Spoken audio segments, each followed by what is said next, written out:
Hello students, welcome to my channel Sadhika Education Class 8।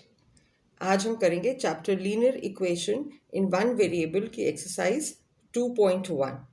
इस exercise में हमें 12 questions दिए हुए हैं जिनमें हमें इक्वेशन को सॉल्व करना है। सॉल्व करने का मतलब है कि हमें उस इक्वेशन में एक्चुअली सोल्यूशन को फाइंड करना है कि उस इक्वेशन में सोल्यूशन क्या है। जैसे हमें जो फर्स्ट इक्वेशन दी हुई है वो है x minus 2 is equal to 7। तो सॉल्व करने का मतलब है कि हमें x की वैल्यू निकालनी है। x की वैल्यू निकालनी है या हम बोले कि हमें इस इक्वेशन का सोल्यूशन निकालना है। हमें x की जो एक्चुअल वैल्यू है वो फाइंड करनी है। इससे पहले कि हम इसको सॉल्व करना शुरू करें, कुछ बेसिक बातों को एक बारी फिर से रिवाइज कर लेते हैं जिससे कि हम इन इक्वेशंस को अच्छे से सॉल्व कर सकें। हमें अगर कोई भी इक्वेशन दी है, लेट्स सपोज हम जो इक्वेशन हमें क्वेश्चन में दी है हम उसी को ही ले लेते हैं, x minus 2 is equal to 7।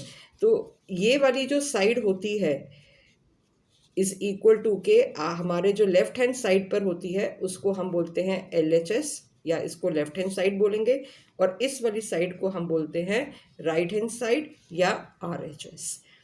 Is equal to ये पूरा एक ये बैलेंस है, ये वाली साइड होती है लेफ्ट हैंड साइड और इज इक्वल टू के राइट साइड वाली साइड को हम बोलते हैं राइट हैंड साइड। ये सबसे बिल्कुल बेसिक बात है, ये आपको सबको मालूम है। दूसरी जो चीज़ है हमें देखनी है इक्वेशन में, that is x minus 2 equal to 7। इसी में ही देख लेते हैं कि कॉन्स्टेंट्स क्या हैं इस इक्वेशन में और वेरिएबल्स क्या हैं। वेरिएबल मतलब एक ऐसा आपको जो अल्फ़ाबेट है, इंग्लिश लैंग्वेज का अल्फ़ाबेट ऐसा है जो दिया हुआ है जिसकी वैल्यू आपको फाइंड करनी है। ये x भी हो सकता है, y हो सकता है, z हो सकता है, a होता है, b हो सकता है, p होता है, हो सकता है q हो सकता है, कुछ भी हो सकता है। इसकी वैल्यू आपको सॉल्व करनी है, तो इनको हम बोलते हैं कि ये वेरिएबल्स हैं, ठीक है। और जो प्रॉपर वैल्यू हमें दी हुई है, जो डिजिट्स दिए हुए हैं मैथमेटिकल डिजिट्स, इनको हम बोलते हैं कि ये कॉन्स्टेंट्स हैं। ये हमें प्रॉपर वैल्यू दी हुई है, इसको हम चेंज नहीं कर सकते, ये एज इट इज़ रहेंगे। लेकिन x जो वेरिएबल है इसकी वैल्यू कुछ भी हो सकती है यहाँ पर, इसीलिए इसको हम जो वेरी करता है उसको वेरिएबल बोलते हैं, और जो कांस्टेंट है जिसकी वैल्यू चेंज नहीं होती है उसको हम कांस्टेंट्स बोलते हैं। ये बिल्कुल बेसिक चीज़ थी इक्वेशन को सॉल्व करने के लिए जो हमें पता होनी चाहिए। अब इक्वेशन को सॉल्व करना है तो स्टेप्स क्या होंगे, एक बारी स्टेप्स को देख लेते हैं कि हमें इक्वेशन को सॉल्व करने के लिए किन स्टेप्स का हमेशा ध्यान रखना है। सबसे पहले तो हमें जो इक्वेशन दी है उसमें आइडेंटिफाई करेंगे कि वेरिएबल्स कौन से हैं एंड कॉन्स्टेंट्स कौन से हैं। सो identify the variables and constants in the given equation। पहला स्टेप हमारा हमेशा ये होगा, जो भी इक्वेशन दी हुई है उसमें वेरिएबल और कांस्टेंट को आइडेंटिफाई करो। फिर सेकंड स्टेप हमारा क्या होगा, keep all the variables on one side and constants on the other side. इसका मतलब कि जो वेरिएबल है, अगर और कोई भी सपोज यहाँ पर वेरिएबल होता, अगर हमें इस इक्वेशन में 7 के साथ यहाँ पर 2x भी दिया होता तो हम ये भी वेरिएबल है तो हम इस वाले वेरिएबल को और इस वाले वेरिएबल को एक ही साइड पे करते, या LHS में करते या RHS में करते। सेकंड स्टेप हमारा ये है।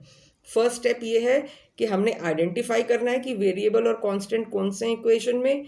सेकंड स्टेप में जितने भी वेरिएबल्स हैं उनको एक तरफ और जितने भी कांस्टेंट्स हैं उनको इक्वेशन के दूसरी तरफ। अब इस स्टेप को करने के लिए हम ट्रांसपोज मेथड को यूज़ करते हैं। ट्रांसपोज मेथड को यूज़ करना मतलब इज इक्वल टू के हम या तो इस साइड मूव करेंगे या हम इस साइड पे मूव करेंगे, या तो हम लेफ्ट हैंड साइड से राइट हैंड साइड पे जाएंगे या हम राइट हैंड साइड से लेफ्ट हैंड साइड पे जाएंगे। जब हम ये वाला प्रोसेस करते हैं तो अगर हम लेफ्ट हैंड साइड से राइट हैंड साइड पे जा रहे हैं और अगर उस नंबर के साथ प्लस है तो प्लस चेंजेस टू माइनस। कोई भी नंबर के साथ अगर प्लस होगा, लेफ्ट हैंड साइड से जा रहा है तो वो माइनस में हो जाएगा वो नंबर। सपोज हम 2 को शिफ्ट कर रहे हैं जो प्लस में है, तो राइट हैंड साइड पे जाएगा तो वो माइनस में हो जाएगा। माइनस वाला जो नंबर है वो चेंज हो जाएगा प्लस में। मल्टीप्लाई वाला जो है वो चेंज हो जाएगा डिवाइड में, और जो डिवाइड वाला है वो चेंज हो जाएगा मल्टीप्लाई में। ये बेसिक रूल्स हैं जो आपको बिल्कुल याद रखने हैं कोई भी इक्वेशन को सॉल्व करने के लिए। जनरली बच्चे कभी कभी यहाँ पर ही गलती कर देते हैं, तभी उनकी इक्वेशन सॉल्व नहीं हो पाती।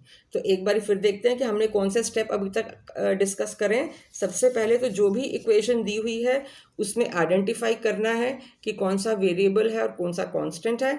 फिर जितने भी वेरिएबल्स हैं उनको एक तरफ और कांस्टेंट्स को दूसरी तरफ। फिर स्टेप 3 में हमने इनको ट्रांसपोज करना है, यानी कि सारे वेरिएबल्स को एक तरफ और कांस्टेंट्स को एक तरफ करके हमने इनको सॉल्व करना है। Step 3 is solve the variables and the constants. जब हम इनको सॉल्व कर लेंगे तो हमारे को वैल्यू मिल जाएगी जो भी वेरिएबल की है। स्टेप 4 में get the value of the variable, get the value of the variable. ये हमारे 4 स्टेप्स हैं जिनको हम यूज करेंगे हर क्वेश्चन को सॉल्व करने के लिए।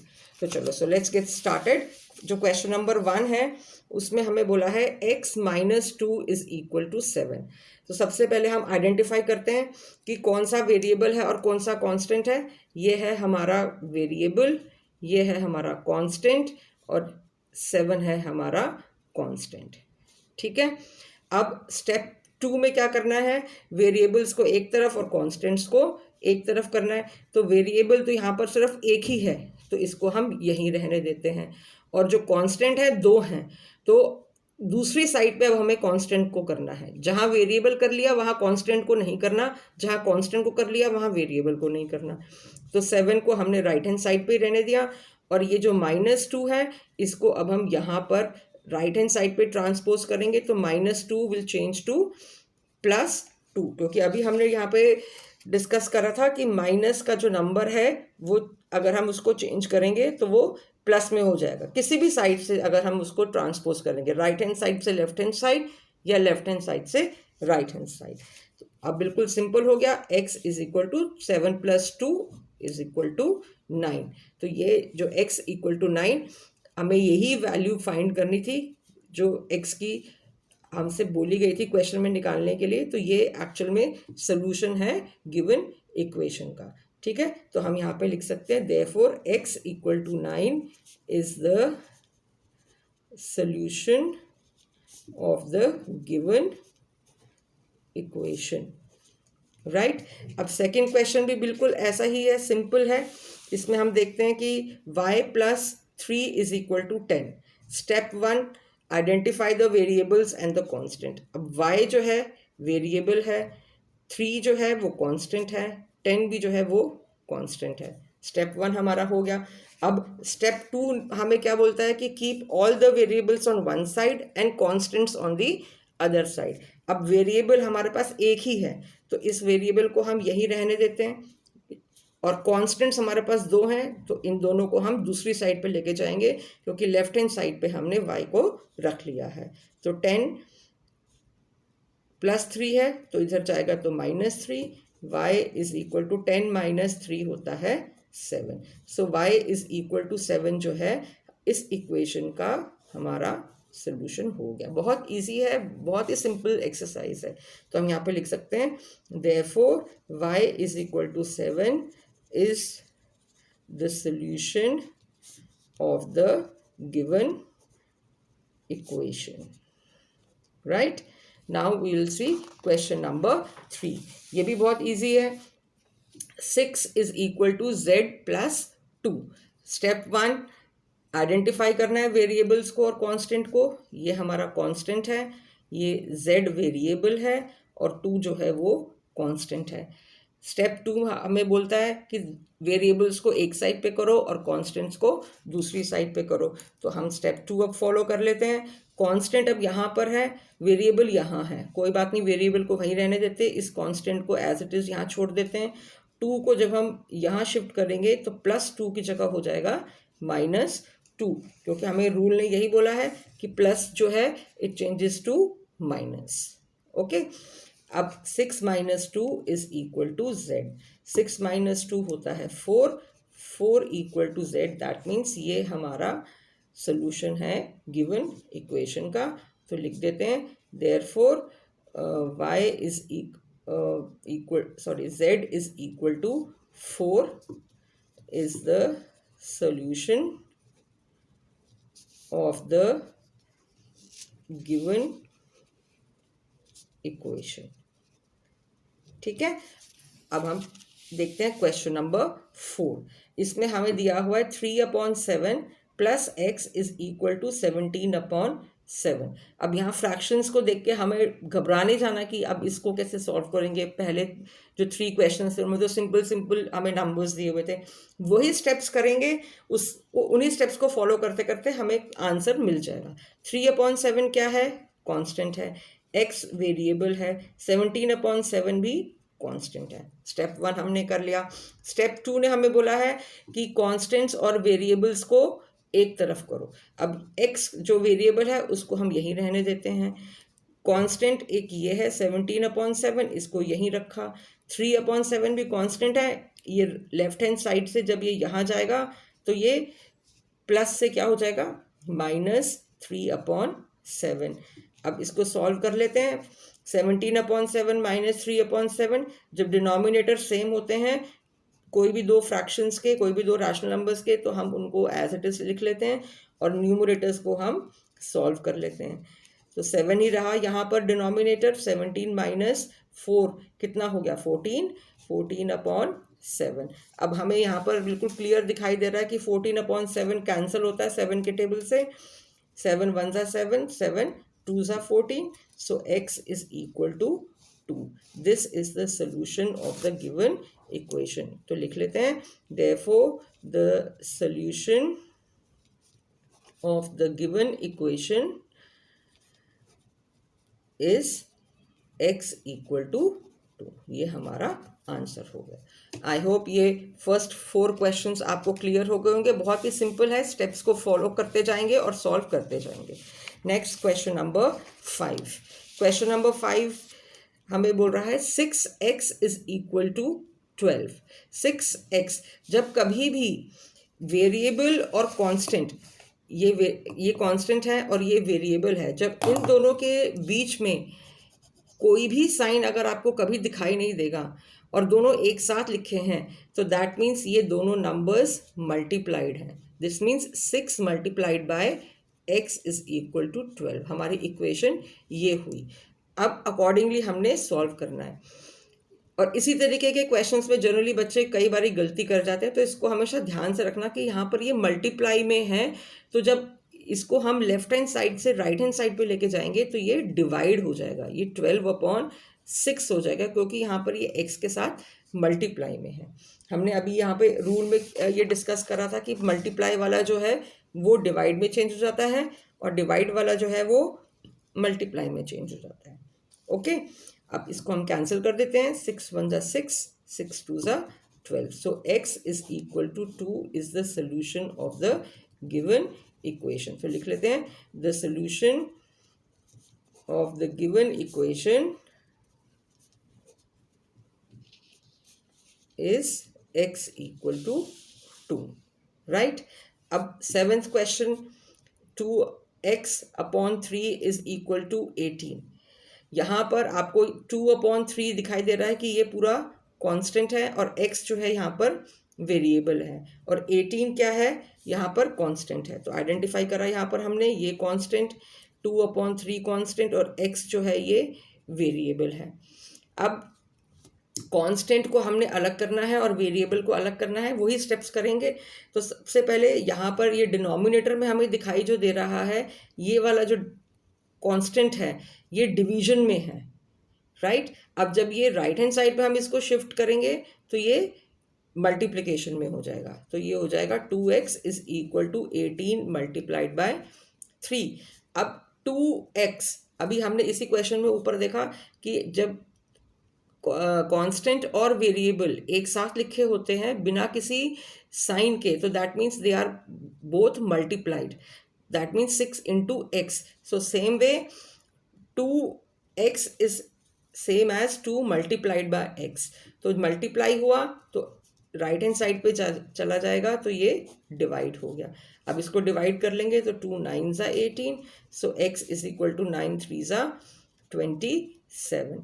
तो x की वैल्यू क्या आई हमारे पास 27. ओके अब ये जो हमारे को x की वैल्यू 27 मिली, इसको हम लिख लेते हैं. Therefore the solution of the given equation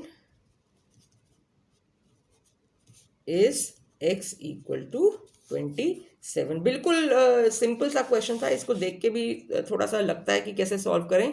steps वही है, फॉलो करोगे तो बहुत आराम से हो जाएगा. 2/3x या इसको बोल सकते हैं 2/3x या 2x/3. वैसे ही कांस्टेंट को आइडेंटिफाई करो या वेरिएबल को आइडेंटिफाई करो. फिर यहाँ पर कांस्टेंट को हमने आइडेंटिफाई करा, वेरिएबल को एक तरफ रहने दिया, कांस्टेंट हमने यहाँ से 3 डिवीजन में था तो इसको यहाँ ऊपर ले गए तो ये मल्टीप्लिकेशन में हुआ. और फिर इसको भी हम डिनोमिनेटर में लेकर आए क्योंकि इधर मल्टीप्लिकेशन में था. सॉल्व कर दिया और x की वैल्यू आ गई. Very easy question. Now question number 6. इसमें भी हमें ऐसे ही दिया हुआ है t/5 इज इक्वल टू 10. तो स्टेप 1 में हमें सबसे पहले ये कांस्टेंट आइडेंटिफाई कर दिया, ये वेरिएबल आइडेंटिफाई हो गया और ये कांस्टेंट आइडेंटिफाई हो गया.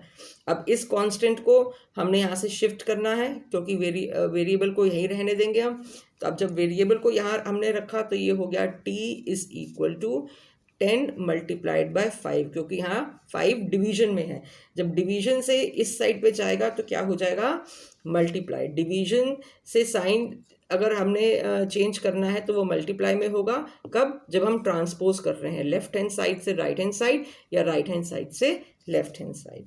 सो this will become t is equal to 50. ये हमारा सोल्यूशन है इक्वेशन का. तो लिख लेते हैं. Therefore the solution of the given equation is t equal to 50. Answer. Right? अब नेक्स्ट क्वेश्चन थोड़ा सा अलग सा लग रहा है कि हमें डेसिमल नंबर्स दिए हैं. इसको भी बिल्कुल वही रूल्स के साथ सॉल्व करेंगे. सबसे पहले हम क्या करेंगे, वेरिएबल है यहाँ पर, इसको आइडेंटिफाई कर लिया.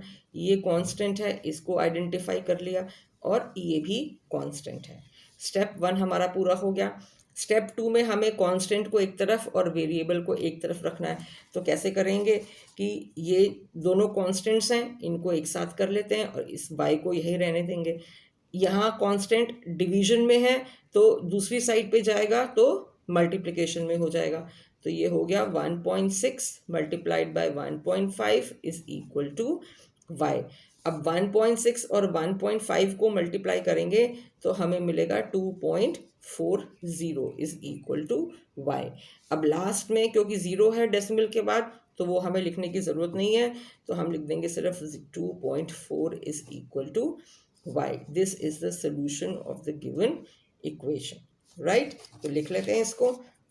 Therefore the solution of the given equation is 2.4. Okay, सो हमने फर्स्ट 8 क्वेश्चन सॉल्व कर लिए हैं. आप वीडियो को बीच में पॉज करके खुद से भी एक बार प्रैक्टिस करोगे तो आपको और ज़्यादा बेटर फील होगा और ज़्यादा आपको कॉन्फिडेंस आएगा इस तरीके के क्वेश्चंस में. Okay, so now let's start with question number 9. Question number 9 हमें बोल रहा है 7x minus 9 is equal to 16. तो सबसे पहला स्टेप आइडेंटिफाई करना कांस्टेंट, कांस्टेंट और वेरिएबल. ये x यहाँ पर वेरिएबल है.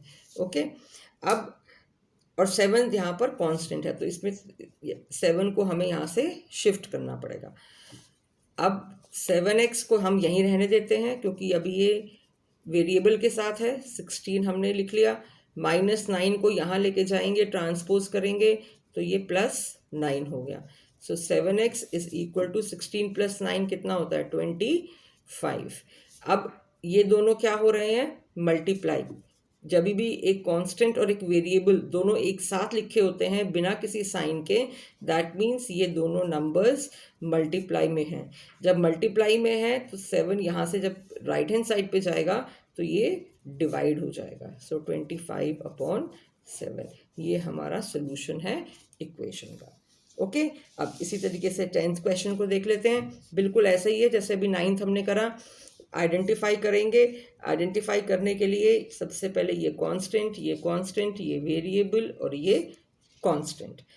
अब 14y को यहीं रहने देते हैं, 13 और -8 को इधर लेके गए तो ये हो गया +8। 14y इज इक्वल टू ये कितना हो जाएगा, 21, राइट। अब ये 14y है, हमें एक्चुअल में y की वैल्यू चाहिए। हम इस क्वेश्चन को यहाँ तक नहीं छोड़ सकते कि ये तो वैल्यू आ गई y की में इज इक्वल टू आ गया। अभी ये वैल्यू नहीं आई क्योंकि y को हमेशा हमने एक्सक्लूसिवली निकालना है। y के साथ और कुछ भी नहीं होना चाहिए। कोई भी वेरिएबल, नॉट ओनली y, कोई भी वेरिएबल अगर यहाँ पर दिया हुआ है तो उसके साथ कोई और कांस्टेंट वैल्यू नहीं होनी चाहिए, ना मल्टीप्लाई में, ना डिवाइड में, ना प्लस में, ना माइनस में। वो बिल्कुल अलग जब तक नहीं आ जाएगा, साइड बिल्कुल एक अलग से नहीं हमें ये दिखाई देगा, तब तक हमें ये वैल्यू क्लियर में फाइंड हम नहीं कर पाएंगे। तो ये हो गया 21/14। 14 मल्टीप्लाई में है तो इधर जाएगा तो ये डिवाइड में हो गया। अब इसको 7 के टेबल से कट हो रहा है, 7 2 ज़ा 14, 7 3 ज़ा 21, y is equal to 3/2। So this is the solution of the given equation. इसी तरीके से क्वेश्चन नंबर 11 है। इसमें भी हमें पहले आइडेंटिफाई करना है कि वेरिएबल क्या है और कांस्टेंट क्या है। Constant, variable, constant and constant. Okay, अब 6p को यहीं रहने देते हैं, 9 को यहाँ रखा, इस कांस्टेंट को इधर लेके गए। यहाँ पर ये प्लस का साइन है, जब कोई साइन नहीं होता दैट मीन्स प्लस का साइन है। 9 - 17 हो गया। 6p is equal to 9 - 17। दोनों नंबर्स में से माइनस का साइन जो है वो बड़े वाले नंबर के साथ है तो हम करेंगे भी माइनस और आंसर में साइन भी माइनस का लगेगा। तो ये आया -8। अब सेम थिंग, कांस्टेंट और वेरिएबल साथ साथ है और कोई साइन नहीं है बीच में, तो ये 6 × p इज इक्वल टू -8 हो गया। अब p को हम यही रहने देंगे जो कि एक वेरिएबल है। 6 यहाँ मल्टीप्लाइड में है तो राइट हैंड साइड में गया तो डिवाइड में होगा। अब हम इसको सॉल्व करेंगे। 2 3 ज़ा 6, 2 4 ज़ा 8। सो p इज इक्वल टू -4/3। तो यहाँ लिख सकते हैं therefore the solution of the given equation is -4/3। ये हमारा आंसर हो गया, राइट। अब इसी तरीके से क्वेश्चन नंबर 12 सॉल्व करते हैं। आइडेंटिफाई करेंगे कि वेरिएबल क्या है और कांस्टेंट क्या है। ये कांस्टेंट है, ये कांस्टेंट है, x वेरिएबल है और 3 कांस्टेंट है। दैट मीन्स इस 3 को हमें यहाँ से रिमूव करना पड़ेगा सॉल्व करने के लिए। तो सॉल्व कर लेते हैं। पहले ये वाला कांस्टेंट हम मूव करते हैं, वो ज़्यादा इजी है। So x/3 is equal to 7/15 - 1। So x/3 is equal to, यहाँ पर एलसीएम ले लेते हैं तो ये क्या हो गया 15। 15 को 15 से डिवाइड करा तो 1 मल्टीप्लाइड बाय 7 इज 7।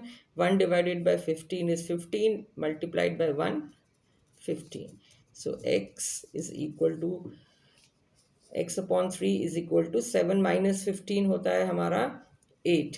तो ये माइनस का साइन लगाएंगे क्योंकि माइनस का साइन बड़े वाले नंबर के साथ है। 7 और 15 में 15 बड़ा है तो करेंगे भी माइनस और लगाएंगे भी माइनस। तो ये हमारा इस साइड आया। हमें x की वैल्यू फाइंड करनी है, x/3 की नहीं करनी है। तो इस 3 को हमें यहाँ से मूव करना पड़ेगा। हमें एक साइड पे, चाहे राइट हैंड साइड हो चाहे लेफ्ट हैंड साइड हो, हमें वेरिएबल सिर्फ वहाँ पर एक्सक्लूसिवली वही वेरिएबल होना चाहिए, उसके अलावा उसके साथ कोई और वैल्यू नहीं होनी चाहिए। तब तक सॉल्व करना है। तो x इज इक्वल टू -8/15। यहाँ पर जो 3 है वो x के साथ डिवाइड में है तो राइट हैंड साइड में जाएगा तो मल्टीप्लाई हो गया। तो 3 1 ज़ा 3, 3 5 ज़ा 15। ये तो सिंपल कैलकुलेशंस है। सो x is equal to -8/5।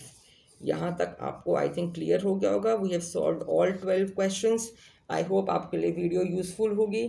So please do like the video and subscribe the channel, और शेयर भी करिए अपनी फ्रेंड्स के साथ. इसके साथ ही मैं आपको ये कुछ एक्स्ट्रा क्वेश्चंस भी दे रही हूँ जिससे आपको ये वाली एक्सरसाइज सॉल्व करने में और ज़्यादा बेटर फील हो. So these are the 3 extra questions that I am giving you. ये आप प्रैक्टिस कर सकते हैं घर में. वीडियो को पॉज करके स्क्रीनशॉट ले लो और खुद सॉल्व करना, एंड सी कि आपको यही आंसर मिले जो कि सॉल्व करके मैंने यहाँ पर आपको शो करे गए हैं. Thank you so much for watching.